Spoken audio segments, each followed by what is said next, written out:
Ladies and gentlemen, did you know that the indicator you're seeing right now is really just one indicator, a moving average indicator? Well, yes it is, or at least it's a newer, more advanced version of the classic moving average. Because instead of only showing you the direction of the trend, this one goes the extra mile. It shows market overextensions, it shows momentum, and it even plots support and resistance levels just like you saw in the title of this video. Trend is the easy part. You've got this white trend ribbon on the chart.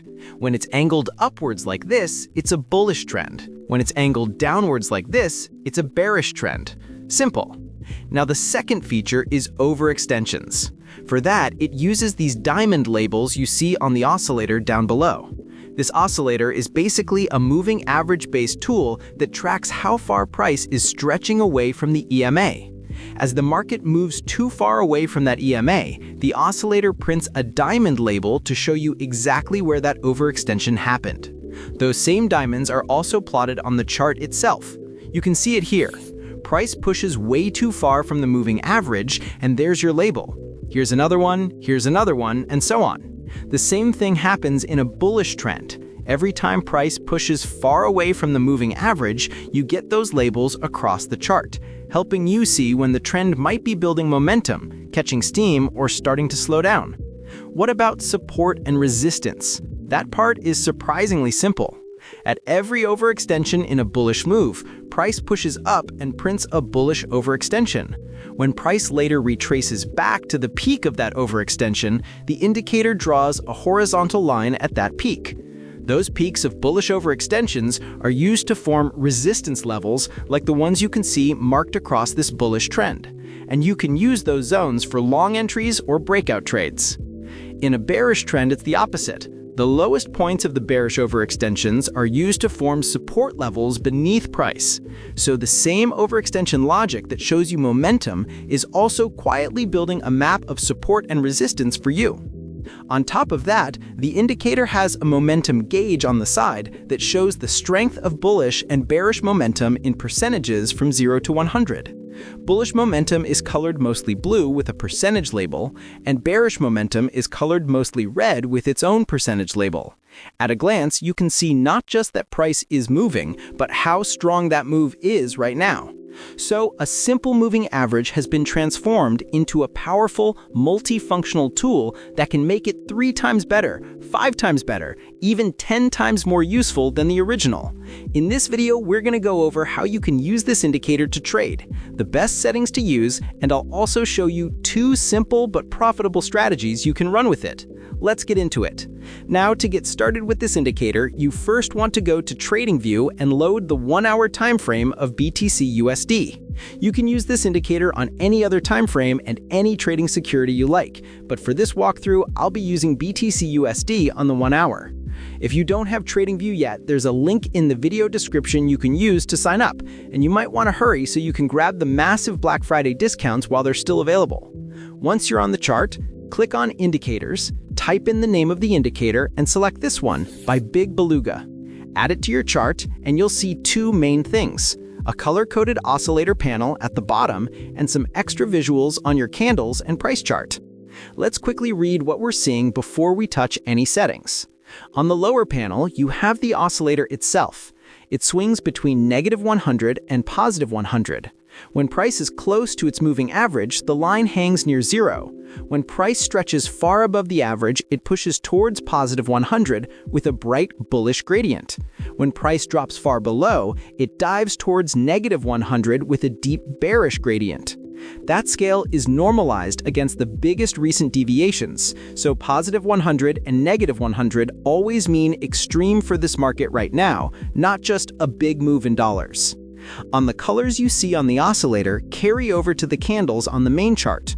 When the oscillator is strongly positive, bullish candles on BTCUSD glow in bright blue tones, and when the oscillator is strongly negative, bearish candles turn a deep red. As momentum fades, the colors soften. That way, you don't have to keep flicking your eyes between the bottom panel and the price bars. The chart itself tells you when moves are heating up or cooling off. You'll also notice diamonds and horizontal reference lines. After the oscillator tags an extreme, close to +100 or -100, and then starts to pull back, the script drops the small diamond on the price chart at that bar.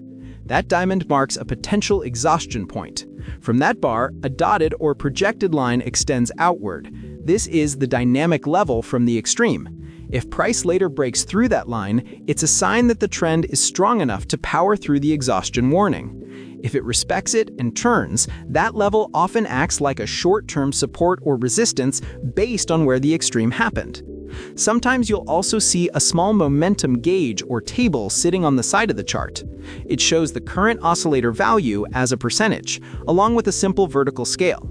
It's like a tiny dashboard that tells you at a glance, right now we're at plus 73 or we're at minus 82, without you having to read the panel precisely. All of that is driven by a simple engine, the distance between price and a moving average.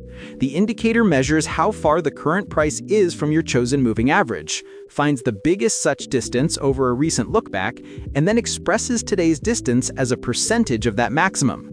If the current deviation matches the biggest one in the look back, the oscillator reads positive 100 or negative 100. If it's half as big, it reads positive 50 or negative 50, and so on. That's how it locks the output into the fixed negative 100 to positive 100 band, while still adapting to changing volatility. Now let's set it up properly for BTCUSD on the 1 hour, starting with the Inputs tab. At the top, you'll see Source, which tells the tool which price to use in the calculation. The default is Close, and I'm going to leave it there. Using the closing price is standard for most moving average-based tools and keeps the logic consistent. Under that, you'll see EMA settings. This is where you define the moving average the oscillator is measuring against. By default, the type is usually SMA, simple moving average, and the length is around 50 bars. That's fine, but I'm going to change it. For type, switch from SMA to EMA. An EMA, or exponential moving average, puts more weight on recent candles, so it responds faster when BTC suddenly speeds up or slows down. That makes the oscillator more sensitive to fresh momentum instead of dragging old moves forward. For length, I'm going to increase it from the default 50 up to 100. Doubling the length gives us a smoother, more stable trend anchor. Price now has to move further away from the slower EMA before it counts as extreme, which helps filter out random spikes on the 1 hour BTC chart. In simple terms, EMA 100 gives us a responsive but serious trend line. We're not going to call every minor burst overbought or oversold. Below the EMA settings, you may have simple color pickers for positive and negative zones of the oscillator. You can keep the default blue for bullish and red for bearish so that the visuals match what you're seeing in my chart. That's it for inputs. The real customization power is in the Style tab, where you control what's actually shown or hidden on the chart. Let's go through each toggle you saw in the screenshot from top to bottom. The oscillator checkbox controls the actual oscillator plot in the lower panel. If you uncheck this, the normalized line and its gradient vanish from the subwindow. You usually want this on because it's the core of the indicator. Bar color refers to the coloring of the oscillator bars or area fill in that lower panel. Turning this off keeps the line but removes the gradient fill, which can be useful if you want a flatter, less colorful look. Candles color controls whether your main chart candles take on the oscillator's gradient colors. With it enabled, bullish candles near positive 100 glow stronger, and bearish candles near negative 100 turn a deeper red. As momentum fades, the colors soften. That way you don't have to keep flicking your eyes between the bottom panel and the price bars. The chart itself tells you when moves are heating up or cooling off. You'll also notice diamonds and horizontal reference lines. After the oscillator tags an extreme, close to positive 100 or negative 100, and then starts to pull back, the script drops a small diamond on the price chart at that bar. That diamond marks a potential exhaustion point. From that bar, a dotted or projected line extends outward. This is the dynamic level from the extreme. If price later breaks through that line, it's a sign that the trend is strong enough to power through the exhaustion warning. If it respects it and turns, that level often acts like a short-term support or resistance based on where the extreme happened. Sometimes you'll also see a small momentum gauge or table sitting on the side of the chart. It shows the current oscillator value as a percentage, along with a simple vertical scale. It's like a tiny dashboard that tells you at a glance, right now we're at plus 73 or we're at minus 82 without you having to read the panel precisely. On top of that, Inputs tab left and right, you can see a color scale that indicates which part of the range and the direction of the move corresponds to the color you see below on chart. That way, you can see that the higher the positive score, the stronger the bullish gradient gets, and the darker the bearish gradient gets as the moves dip toward minus 100. Now let's talk about how to actually use this to trade. But before we do that, are you tired of watching perfect setups fly by while you're stuck at work, asleep, or just living your life? This Black Friday, that ends. Introducing Chart Prime Automation, your new army of bots built on the legendary Chart Prime indicators, engineered to trade for you 24/7. These aren't random signal bots. They're precision-built, back-tested strategies powered by our most profitable setups, catching every volatile move you always wished you were around for. And here's where it gets even crazier. We've trained advanced AI models on our own indicators, allowing them to learn with the market itself. They adapt to breaking news, manipulation, and shifting market structure. Things that make most algos crumble, ours evolve. This Black Friday, we're going all in. You'll get Chart Prime for life, bundled with up to 1 year of Prime Automation free, worth thousands of dollars, plus access to our exclusive Black Friday only strategies and the Strategy Builder engine, the same technology behind our profitable algos. Just look at the results. The Bitcoin Killer bot crushed over 90% on its last trade, and everyone copying it banked huge gains. You can follow it in a single click. And if you prefer altcoins, our automated alt bots are destroying the charts. All live, all hands-free. And the best part, if you're a lifetime member, you're not just getting bots, you're getting creation power. With PA Builder for life, you can create your own strategies, backtest them, and deploy live bots instantly. No coding, no stress. Plus, lifetime means lifetime. You'll own Market Oracle, Market Dynamics, Prime Oscillator, and more permanently. Crush the markets with manual trading to make even more gains while your bots do the heavy lifting. Every update, every new feature, forever. This is the ultimate Black Friday bundle. Automation, AI, indicators, and strategy creation all in one package. Save thousands, trade smarter, and finally stop missing the moves that could have changed your portfolio forever. See the link in the video description to get access. Now, still on BTCUSD 1 hour. The logic is built around 3 things: extremes, retreat, and reaction. Now, in order to discuss our first strategy, it's going to be as simple as this. To take a long position, first of all, make sure the trend is bullish. That's easy. Just check that the white trend ribbon is angled upwards like this, with price trading above it. That's condition number 1. Condition number 2 is to identify that price is breaking and closing above the most recently labeled resistance level. Condition number 3 is to make sure that resistance level is clean. What do I mean by this? It basically means that from the moment the red resistance line is drawn, price shouldn't touch that line with a wick until it finally breaks and closes above it. Like this. No wicks touch the line before the final candle that actually broke and closed above it. That's a clean break. The next condition is you want to look at that resistance level and make sure there was a gap of at least 5 candles before the breakout candle. Some resistance levels get broken after 2 or 3 or 4 candles, but for us, we want to wait for at least 5 candles before the actual break and close for that level to be considered valid. The last condition is to check the momentum gauge over here and make sure it's reading 100% bullish momentum, basically confirming that the trend has enough strength to push the move all the way to our take profit. Once all those conditions are met, you enter the trade at the close of the breakout candle. Put your stop loss either at the moving average or below the most recent swing low. Set your take profit at 1.5 times the risk and let the trade run. Now, to take a short position, we're going to flip the same conditions. Condition number 1 is to make sure the trend is bearish. You want the white trend ribbon angled downwards like this, with price trading below it. Condition number 2 is to identify that price is breaking and closing below the most recently labeled support level.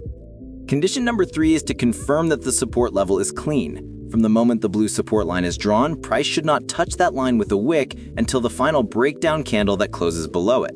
No early wicks poking through, just one decisive close underneath. Condition number 4 is to check that there was a gap of at least 5 candles between the moment the support line was drawn and the candle that finally broke and closed below it. If it breaks after only 2 or 3 candles, we ignore it. We want that breathing room to prove the level actually mattered. And the final condition is to look at the momentum gauge and make sure it's showing 100% bearish momentum, confirming that the downside pressure is strong enough to carry the trade. When all of that lines up, you enter the short at the close of the breakdown candle. Place your stop loss either at the moving average or above the most recent swing high, set your take profit at 1.5 times the risk, and let the trade play out. The first strategy I showed you is basically a trend continuation strategy. The second one is a trend reversal strategy. Let me show you how to take a long position with it. First of all, you actually want to start with a bearish trend. Then we're going to wait for that trend to reverse to the upside. So here we had a bearish trend, and this is where we're looking for signs that price is ready to flip bullish. Your second condition is to look at the indicator and watch two things happen in sequence. Number one, the bottommost support level should be rejected only with a wick, and then price should push straight up and break and close above the white trend ribbon. In this example, the indicator marked this level as the bottommost support. After it was labeled, price moved up slightly, came back down and retested it only with a wick, creating a double bottom type structure. That wick rejection is already a strong clue that price is more likely to go up. After that, you wait a bit and you can see price eventually crosses above the white trend ribbon. Down on the oscillator, the EMA oscillator is also now above the zero line, confirming that momentum has flipped. Even then, you still don't enter immediately. Instead, you wait for a candle that has a momentum percentage of at least 50%. Here we have this large bullish candle, and if you look at the momentum gauge, it was reading about 78%, which is well above our 50% minimum. That's our trigger. We take the long position for the trend reversal, place the stop loss below the most recent swing low, target 1 to 1.5, so 1.5 times the risk, and let the trade do its thing. For a short position with this strategy, it's the opposite. This is not financial advice. Everything we've talked about is for education only. Always build a complete trading plan around your own risk tolerance, test any rules you adopt on historical data, forward test with small size, and double-check your thesis before taking any live trade. If you found this breakdown of the EMA oscillator map useful, take a second to hit like. And if you want to see more deep dives into advanced indicators and how to actually trade them, consider subscribing so you don't miss the next one. Thanks for watching. See you next time.